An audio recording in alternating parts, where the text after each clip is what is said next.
Olá pessoal, então, nós paramos na última videoaula, falando sobre a justiça de Deus. No capítulo 2 e 3 nós vemos a questão da salvação, mas vemos a vida cristã, as obras do crente, a sua vitória. Tal conhecimento nos ajudará a entender o sentido, não apenas desses 2 capítulos, mas também de todo o livro. Então, havendo estabelecido a diferença entre a salvação e recompensa, nós agora podemos tocar em um problema relacionado, o assunto do julgamento. Sem julgamento, como pode ser determinado quem é salvo e quem não é? Sem julgamento, como se pode saber quem será recompensado e quem sofrerá perda? A Bíblia revela para nós 4 tipos de julgamento. O Senhor Jesus foi julgado por nós na cruz. Os crentes serão julgados de acordo com as suas obras diante do trono de Jesus Cristo. As nações serão julgadas na terra. Mateus capítulo 25, verso 31 a 46. O julgamento de Deus sobre os mortos, ou o julgamento do grande trono branco. Desses 4 julgamentos, um já passou, mas 3 estão vindo no futuro. Todos os que quiserem crer no Senhor Jesus Cristo como seu Salvador terão seu problema dos pecados resolvido para sempre. E isso é o efeito de Cristo ter sido julgado pelos pecados na cruz. Portanto, eles são salvos. Eles receberam a vida eterna e não mais serão julgados. Veja em João capítulo 3, verso 18 e Romanos capítulo 8, verso 1. Eles não serão mais julgados pelos pecados, porque o Senhor Jesus já sofreu na cruz por eles. Mas apesar do fato de que os crentes não serão julgados pelos pecados, a Bíblia indica que eles ainda serão julgados. Você vai ver em 2 Coríntios capítulo 5, 10, Romanos capítulo 14, verso 10 e 12, Mateus capítulo 25, verso 14 e 30, e 1 Coríntios capítulo 3, verso 10 e 15, entre outros. Que julgamento é esse? Não é aquele que julga se alguém é salvo ou perece, já que essa questão já foi resolvida pelos crentes através da cruz. Bem, que julgamento é esse? Não é aquele que julga se alguém é salvo ou perece, já que essa questão já foi resolvida pelos crentes através da cruz. Além do mais, 1 Coríntios capítulo 3, verso 15, declara que esse julgamento não há perigo. Nesse julgamento não há perigo de que alguém pereça. Por essa razão, esse julgamento é aquele julgamento das obras dos santos. O julgamento da cruz conclui a nossa vida como pecadores. O trono do julgamento de Cristo conclui a nossa vida como crentes. Diante do trono de julgamento de Cristo, nós seremos examinados de acordo com as vidas que vivemos, do dia em que primeiro cremos no Senhor em diante. Pecados que foram confessados não serão mencionados. Alguns crentes terão servido ao Senhor fielmente, tendo sofrido muito e abandonado todas as coisas, tendo feito a vontade de Deus sem nenhum motivo que não fosse agradá-lo. Essas pessoas serão recompensadas e reinarão com Cristo em glória indizível. Quão grande e bom isso será, pois o coração do Senhor será agradado e eles receberão glória. Busquemos isso. Outros poderão ter hesitado algumas vezes, mas se eles confessarem os seus pecados, o precioso sangue os limpará, a fim de que eles possam renovar sua busca e seguir o Senhor ao longo do caminho estreito da cruz. Esses 2 receberão seu galardão. Quanto aos outros, no entanto, eles podem não ter pecado, mas as suas obras são como madeira, feno e palha, já que eles buscam pela aprovação de homens e trabalham com um motivo duplo. Esses não serão recompensados de maneira nenhuma, mas sofrerão tremenda perda. E ainda haverá outros que, depois de terem sido salvos, continuaram cometendo muitos pecados, sem confessá-los ou se arrepender deles. Tais pessoas receberão punição em lugar de recompensa. Embora a sua salvação eterna seja uma questão inabalável, eles serão severamente disciplinados pelo Senhor. Apocalipse capítulo 1, verso 3, revela a atitude do Senhor julgando os seus santos. É o prelúdio do trono do julgamento de Cristo. O terceiro desses 4 julgamentos, o julgamento das nações, será determinado pela maneira como cada nação terá tratado os judeus durante a grande tribulação. Esse julgamento acontecerá no final da tribulação, mas antes do começo do reino milenar, né, aquilo que Apocalipse 16, verso 12, 16 e capítulo 19, verso 11 e 21, descreve que acontecerá, faz referência a esse julgamento. O quarto e final julgamento é aquele do grande trono branco, que é o julgamento de Deus sobre os mortos. Veja em Apocalipse capítulo 20, verso 11 e 15. Já que o livro de Apocalipse fala tanto de julgamento, está inteirado acerca desses julgamentos encontrados nas Escrituras, nos ajudará a entender os diferentes julgamentos mencionados nesse livro final da Bíblia. E toda a Escritura divinamente inspirada é proveitosa para ensinar, para redarguir, para corrigir, para instruir em justiça. 2 Timóteo capítulo 3, verso 16. Deus usa muitos números na Bíblia. Para aqueles que amam a sua palavra, esses números são cheios de significado. O propósito de Deus não é dar ao homem histórias maravilhosas para contar, mas é abençoar suas crianças. Não seria uma perda espiritual se as crianças de Deus não percebessem os significados escondidos nesses números da Bíblia? Para as pessoas comuns, esses significados podem parecer arbitrários, mas para os que são de Deus, nada é acidental, porque a mão de Deus está sem dúvida por trás de cada um deles. Já que Deus se agrada de usar números, nós não devemos ser tão cegos a ponto de não descobrir os seus significados. O livro de Apocalipse usa mais números do que os outros livros da Bíblia, a fim de podermos dividir a palavra de Deus de maneira correta. É imperativo que primeiro entendamos os significados desses números nas Escrituras. A Bíblia emprega os números de 1 a 7 como as raízes básicas de todos os outros números bíblicos. Todos os outros números derivam o seu significado e a explicação desses 7 números básicos.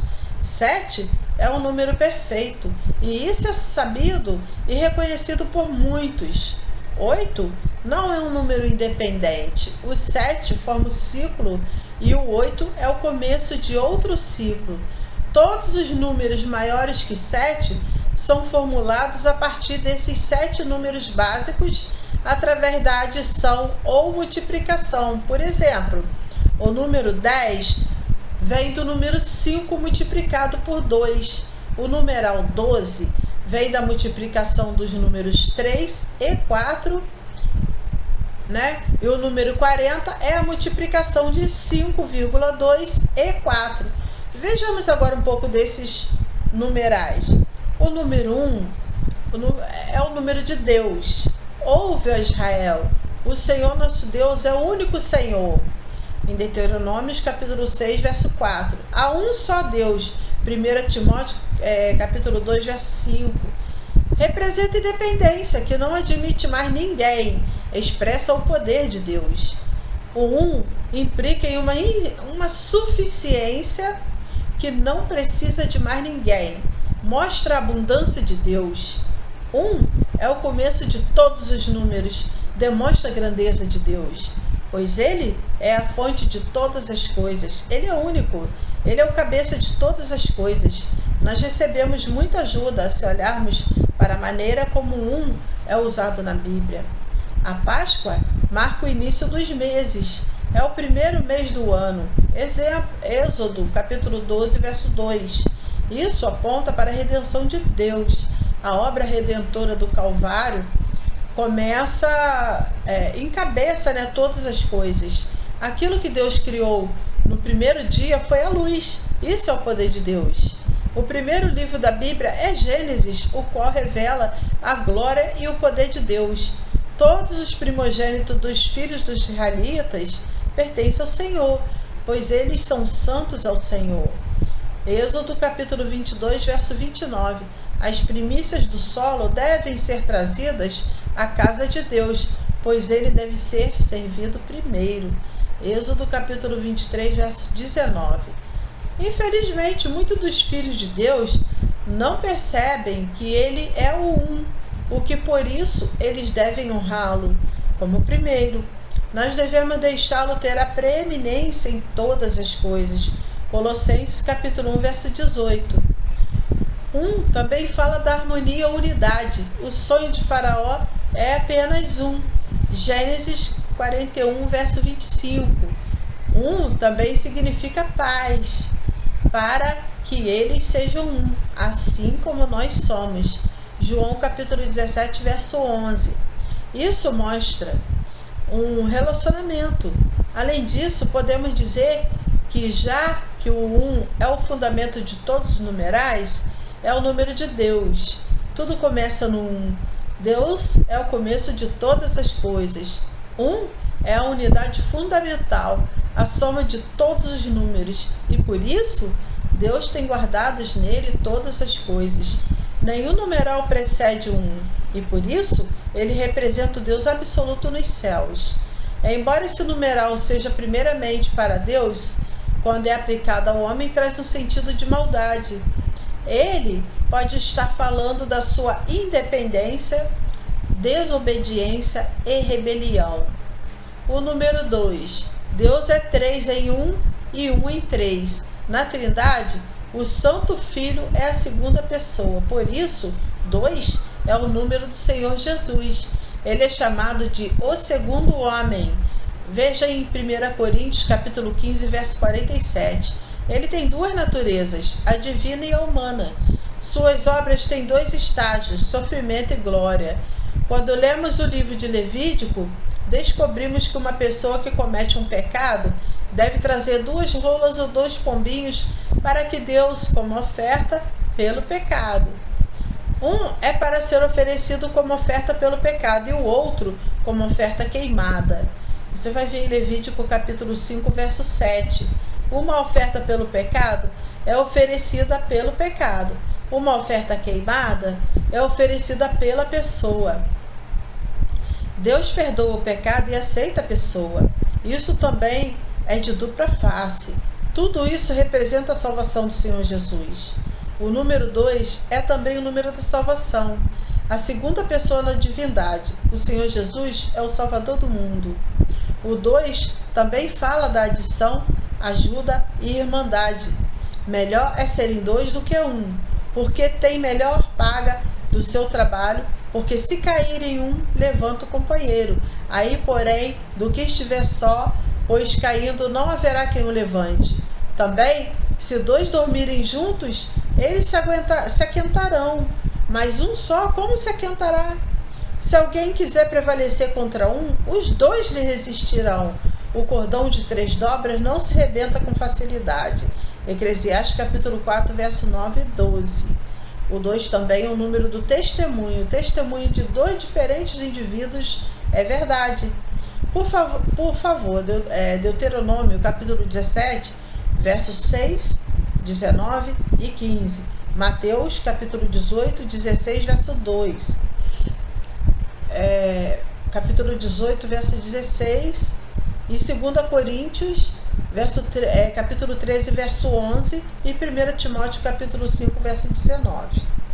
O testemunho de Deus para os homens é visto no Velho e no Novo Testamento. Os nomes dos discípulos são dados de 2 em 2. Mateus capítulo 10, verso 2 a 4. Os discípulos foram enviados de 2 em 2 para levar o testemunho. As tábuas do testemunho eram 2 em número. Durante a grande tribulação haverá 2 dramáticas testemunhas. Leia em Apocalipse capítulo 11, verso 3. A segunda pessoa da divindade é a palavra de Deus e a fiel testemunha. Apocalipse capítulo 19, verso 13 e capítulo 1, verso 5. O 2 tem outro significado. Fala de divisão, diferença e contraste. Por exemplo, durante o 2º dia da criação, Deus dividiu as águas das águas. Os animais entraram na arca em pares. Você vai ver em Gênesis capítulo 6, verso 19 e 20. Uma mulher que desse à luz um menino ficaria impura por 2 semanas, dobrando os dias se fosse uma menina. Você vai ver em Levítico capítulo 12, verso 5. O 2 ainda outro significado ele tem. É o número da produção. O 2 é o primeiro número que aparece depois de ser adicionado 1 ao número 1. No entanto, não é um número perfeito, mas números podem ser adicionados adicionados a ele para aperfeiçoá-lo. O Santo Pai e o Santo Filho não são completos sem que haja o Espírito Santo na Trindade. O marido e a esposa são unidos em um, mas aos olhos de Deus, a família não é completa enquanto não for adicionada uma criança. Então vamos parar por aqui. Na próxima aula nós iniciaremos o número 3, falando sobre o número 3. Fique com Jesus, Deus abençoa e que essa palavra venha entrar profundamente no seu coração, que possa estar meditando nela e que traga entendimento, tá bom? Em nome de Jesus Cristo. Fica com Jesus, Deus abençoa a todos.